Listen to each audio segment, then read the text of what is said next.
అండి. నేనైతే గోరింటాకు కోస్తున్నాను. ఈ చెట్టు ఎక్కడంటే మా ఆడపడుచు వాళ్ళ ఇంటికాడ ఉందండి. గోరింటాకు అయితే కోస్తున్నాను ఫ్రెండ్స్. ఇప్పుడే వచ్చాను.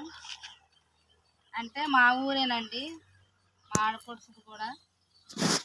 వాళ్ళ ఇంటికి వచ్చి అయితే నేను గోరింటాకు కోస్తున్నానండి. ఆషాఢం వెళ్ళిపోయాక అయితే నేను గోరింటాకు కోస్తున్నాను. చూడండి నా తెలివి.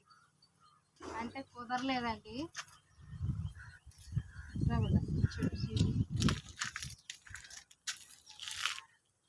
ఆషాఢం వెళ్ళిపోయాక గోరంతాకు కోస్తున్నాను. చెట్టు